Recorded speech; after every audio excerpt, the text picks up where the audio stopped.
you will find. बच्चों, आज मैं आपसे आपके फैमिली मेंबर्स यानी कि परिवार के सदस्यों के बारे में बात करूँगी। आपके परिवार में आपके दादा दादी, मम्मी पापा, चाचा चाची, भैया दीदी तो होंगे ना। बच्चों, जैसे जैसे आप बड़े होते हो तो आपको अपने फ्यूचर की चिंता होने लगती है। क्या आपको पता है कि आपके फैमिली मेंबर्स यानी परिवार के सदस्यों को आपसे भी ज़्यादा आपकी चिंता होती है। वो आपके फ्यूचर के लिए, आपके भविष्य के लिए यानी अलग अलग सपने सजोते हैं, अलग अलग आपको लेकर कल्पनाएं करते हैं और आप इसी उलझन में रह जाते हो कि मैं बड़े होकर दादाजी की सुनूं या पापा की सुनूं, मम्मी की सुनूं या दीदी की सुनूं। आप इसी उलझन में रह जाते हो और आप बिल्कुल कुछ नहीं समझ पाते कि क्या बनूं मैं बड़े होकर। लेकिन आपके मन की इच्छा को, आपके मन की व्यथा को ये सुरेंद्र विक्रम जी, जो कि एक राइटर हैं, लेखक हैं, उन्होंने समझा और उलझन नामक एक कविता को उन्होंने लिखा। ये उलझन नामक कविता कक्षा 4 की हिंदी पाठ्य पुस्तक से ली गई है।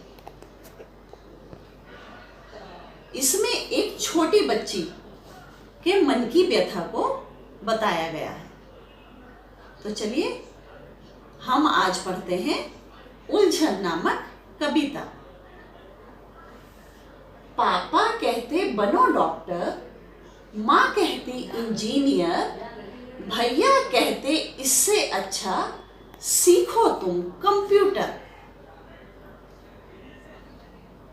पापा घर में कहते हैं कि बेटा आपको बड़े होकर डॉक्टर बनना है, लेकिन तभी माँ कहने लगती है कि अरे डॉक्टर नहीं, आपको तो इंजीनियर ही बनना है।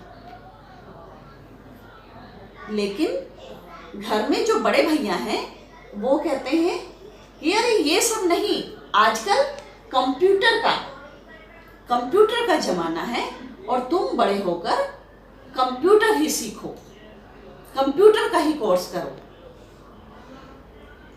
चाचा कहते बनो प्रोफेसर, चाची कहती अफसर, दीदी कहती आगे चलकर बनना तुम्हें कलेक्टर। अब चाचा कहते हैं कि अरे ये सब नहीं, तुम्हें किसी कॉलेज में प्रोफेसर बनना है। लेकिन तभी चाची कहने लगती है अरे प्रोफेसर वगैरह नहीं, तुम्हें तो अफसर ही बनना चाहिए। लेकिन इतने में ही जो बड़ी दीदी हैं वो कहती हैं अरे कुछ नहीं, तुम्हें तो एक कलेक्टर बनना चाहिए। कलेक्टर का बड़ा रोब होता है और सबसे बड़ा अधिकारी होता है। बाबा कहते फौज में जाकर जग में नाम कमाओ, दादी कहती घर में रहकर ही उद्योग लगाओ। अब दादाजी, जो कि घर में सबसे बड़े हैं, वो कहते हैं अरे कुछ नहीं, तुम फौज में जाओ और अपने देश का नाम रोशन करो। लेकिन तभी दादी जी कहने लगती हैं कि अरे तुम्हें कुछ नहीं करना, केवल तुम अपने घर में रहो और कोई उद्योग लगा लो, इससे घर में भी रहोगे और सबके साथ में भी रहोगे। सबकी अलग अलग अभिलाषा। अब ये बच्ची सोचती है कि सबकी अलग अलग अभिलाषा, सबका अपना नाता, लेकिन मेरे मन की उलझन कोई समझ नहीं पाता।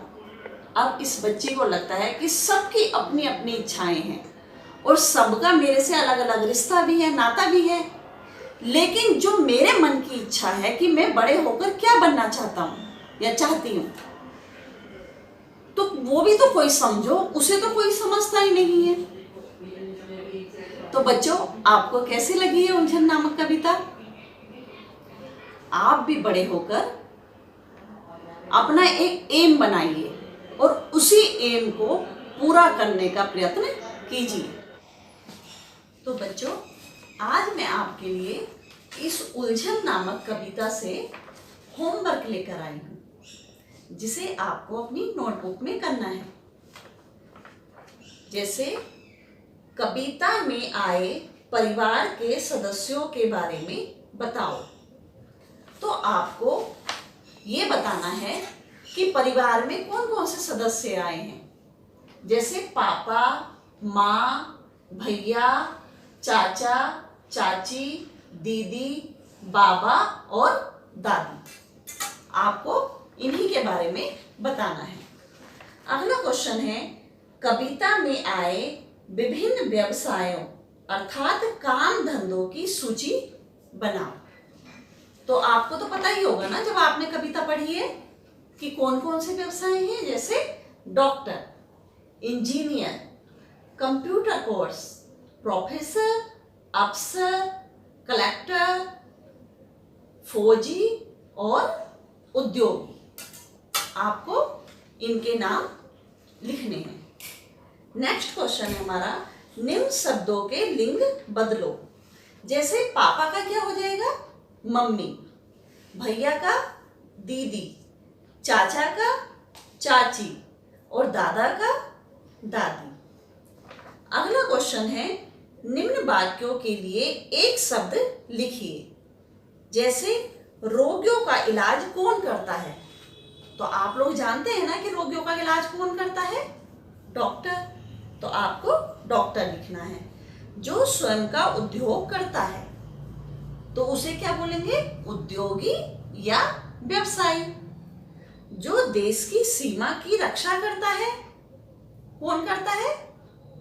फौजी।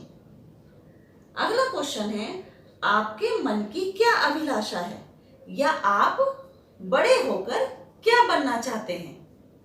तो आपको लिख देना है कि आप बड़े होकर क्या बनना पसंद करोगे। तो कैसी लगी आज की कविता बच्चों? बच्चों, आपको अपना एक एम बनाना है कि आपको बड़े होकर क्या बनना है। जैसे आपको यदि डॉक्टर बनना है या XYZ कुछ भी बनना है, तो आप एक एम बनाइए और उसको, उस लक्ष्य को पूरा करने का प्रयास कीजिए। और अपने फैमिली मेंबर्स से भी ये बात शेयर कीजिए कि मैं बड़े होकर ये बनना चाहता हूँ, तो वो आपकी हेल्प करेंगे। ठीक है बच्चों, तो आप भी अपना एक एम बनाइए